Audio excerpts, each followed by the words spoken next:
Greetings, ladies and gentlemen, and welcome to this latest edition of Tales from Outer Space. And as always, I hope that you enjoy. Story number 1. The Stubbornness of Man, written by I.M. Ashtryan. First contact sirens are loud. It might be a necessity, but it didn't excuse the fact that some minor surgery would have to happen to repair his antennae. The station management would probably drag their hooves and feet, actually paying for the procedure. Kritaskin walked quickly to the crowd that was piled in front of the observation window, as he thanked his biology for being able to visualize things based off the bouncing of light, and not solely depending on direct line of sight that he was able to see the new ship that was in a standoff with the station security team outside. Entirely outclassed, the station security put on a brave front, but having a few orders of magnitude difference in mass, the newcomers were in a weight class of their own. Probably half the size of the entire space station, a refurbished asteroid that was mined out ages ago. The siren winded down, but the din of voices was still enough to make Kritaskin keep his antennae pulled into his body. The observation deck was packed. Everyone who did not have duty during first contact were in one of two places: the observation deck to see the new species look like, or the emergency escape bay. First contact did not always go well. The security team would be in full force today, waiting to see if they would be needed for defense of the station or to keep a flood of citizens from surrounding the newcomers. First contact was pretty standardized now. The new species was guided to the dock in the hope that they wouldn't attack something that they are moored to. Then a team of delegates, or whatever equivalent that we had, would line the dock hall and take their time trying to get the new species to talk in order to let an AI figure out their language. The massive white ship was now flanked by two ships from the security detail, who were trying to guide it slowly to a soft dock. The behemoth accepted the maneuvering and started to burn towards the station. A good sign the entire station wasn't about to turn into space dust. It took 1/10 of the station's day in order to get the ship docked up with the station. In that time, the area around the soft dock had become packed with the citizens of the station. Decontamination took 1/100th of the station day, and when the airlock hissed to begin opening, the noise that had been so constant stopped abruptly. Two bipedal creatures walked out from the airlock. They weren't the weirdest-looking creatures ever. In fact, they looked like a Thald and a Tre'en had a colorless child. Not that those species would ever think of getting intimate with each other. The creatures differed slightly between themselves. They were of comparable height to each other, one slightly taller than the other. The taller one had more of his head and face covered with the thick hair, while the shorter one had their hair that was in a span and a half long. The shorter was speaking very rapidly at the taller. The AI was going to have an easy time getting the speech samples required to communicate. And indeed, slowly, the translator started to pick up snippets of the language. "I told you, should have listened, matriarch, but she was right." It would seem that the species was matriarchal, given the small snippet of words that we were able to understand. The taller, who must have been male, given the situation, appeared to shrink slightly under the lashing the female was giving him. As they approached the delegates, the female stopped talking, and the silence was palpable. The first delegate stepped up and began to talk.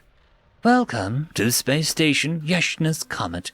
We hope that we can come to understand each other, and our peoples will flourish together." The two beings looked towards each other in slight shock. The male looked towards the delegate and reached out his back pocket and pulled something out. It was flat, some sort of medium to display information probably. But it didn't look thick enough to be an electronic machine. In fact, it looked like a folded up paper. The male began to unfold it, and then presented the open paper to the delegate. After a moment, he opened his mouth. We're a little lost. Any chance you can give us directions?" End of story. Story number 2. Lateral Thinking, written by Ogi-Wan. "What a disgusting collection of primitives," thought Agora Aziri, surveying the crowd at this air show that he had only attended under the orders of the Consulate General, as if there was anything they could possibly learn from cultural exchange with these savages. He was at best half paying attention to Gonzel, the diplomat accompanying him. He paid none at all to the security brute following them, fecking Myrmidon. "Ladies and gentlemen, welcome once again to the Oshkosh Air and Space Exposition. Give another round of applause for the Golden Knights." The crowd roared their approval, as of the dashing grab shoot demonstration, as the announcer continued building up the hype. "Now, ladies and gentlemen, this November is the 200th anniversary of the first major battle of the Vietnam War, the Battle of La Drang Valley. Well, we can't wait that long to commemorate it. So make way for the 1st Battalion, 7th Cavalry Reenactment Group." In the distance, Agora heard a faint whop-whop-whop, and what sounded like some sort of stringed instrument. Behind him, the security groaned in dismay. Gonzel turned to him and inquired, "But is it Sergeant Pett?" Pat snorted. "Come on, ride at the Valkyries for an air mobile assault. It's the most overdone trope ever." Gonzel's reply was drowned out as the trio of vehicles swooped overhead. Agora's eyes opened wide in astonishment, and his skin prickled in shock as he realized what he was seeing. "They are flying without wings." He whirled to face Gonzel. "Humanity discovered anti-gravity 200 years ago." I'm sorry, what?" Gonzel raised an eyebrow, clearly surprised by his tone. "Those craft." Agora stabbed a finger at them. "They're flying without wings. We Melkari only discovered anti-gravity 50 of your years ago. How did you discover anti-gravity before us?" Pat interjected. "Well, it isn't actually anti-gravity, it's, Don't speak to me, you brute! Gonzel, what are those?" Agora snarled, stabbing another finger at the hovering aircraft, now launching rockets and spitting flames from rotary cannons mounted on stubby protrusions on the side of the vehicle. "Sergeant Pat is right. They aren't using anti-gravity. They're helicopters," Gonzel explained patiently. Agora snarled. "And what does your religion's underworld have to do with anything?" Gonzel blinked.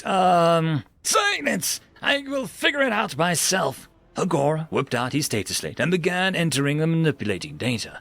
He glanced up briefly when another group of vehicles swooped overhead. These were longer bodies with no protrusions on the side. He quickly raised his data slate up to let the laser ranging array take a brief series of accurate measurements. No, this can't be. The rotary air impeller, the power curve would be off the charts." Agora ran numbers every which way that he could think of. Nothing made sense. The cracks and the whomps of chemical-powered firearms and explosives only furthered his headache. After several minutes of fruitless calculations, Agora flung his data slate away in rage. He rounded on Gonzel and roared, "How do they fly?" Gonzel put his hands up defensively. "Sergeant Pat is probably better suited to answer that question. He knows a lot more about antique military equipment than I do." Agora whirled and glared at Pat, who responded with a wide grin. "Master Scientist, how does that Thunderbolt over there fly?" he said, pointing to a tubby single-engine plane in a grey and green paint scheme, with a red ring around the engine and a yellow tail. Grudgingly, Agora answered, "The device in front pulls air forward, and the air flows over the wings to generate lift." "Precisely. So all that matters is airflow over the wings, right?" Sensing a trap, Agora carefully thought this over before cautiously agreeing. "Yes, I suppose you can say that." His smirk widening, Pat replied, "Well then, if the airflow over the wings is all that matters, what happens when you stick the wing on a pole and spin it fast?" Agora exploded. "Rubbish! Wings cannot rotate!" Pat's only response was an ear-to-ear grin, and a two-handed gesture towards the departing helicopters, now playing the song about a fortunate son. Agora stared at the helicopters, trying to stretch his brain to make sense. He could barely believe his eyes over the screaming disbelief of centuries of the Malglari aerospace science. It should not fly, and yet it flew. Wings cannot move, and yet they moved.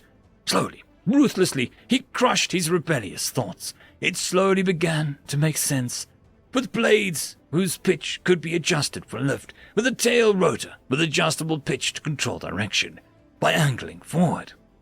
Agro gradually began to understand how such a device could work. "Who was the genius who created the first helicopter?" he asked, subdued. Pat pursed his lips and thought, there were actually quite a few people who developed various helicopter models at various points in history, but people usually credit Igor Skorsky with making the first practical helicopter. Multiple people who developed what centuries of the greatest scientists in the galaxy couldn't even conceive. Agora slowly sank to the ground, sitting on it as an alien capabilities of humans echoed in his mind. Behind him, a hangar with the sign HH-43 Husky opened its doors to reveal a twin-rotor aircraft. Pat looked at Gonzel, jerked his head in the direction of the Husky, and waved his hand by his neck in cutting motion. Gonzel walked over to speak with the ground crew, which eventually closed the doors back up. Agora sat, mind still whirling. How can the humans have conceived of the inconceivable? End of story. The algorithm reckons you should be watching this video next, and I recommend that you should be always watching my video. So, click with energy! And yes, clicking that does help the channel. Thank you very much. I would just quickly like to give thanks to our Tier 5 members: Elithia, Barky, Fudicule, Meridian117, Cam Maxwell, Casper Arnholtz, Albarden Gusta, Savage Patch Papa, and Lord Azrakal.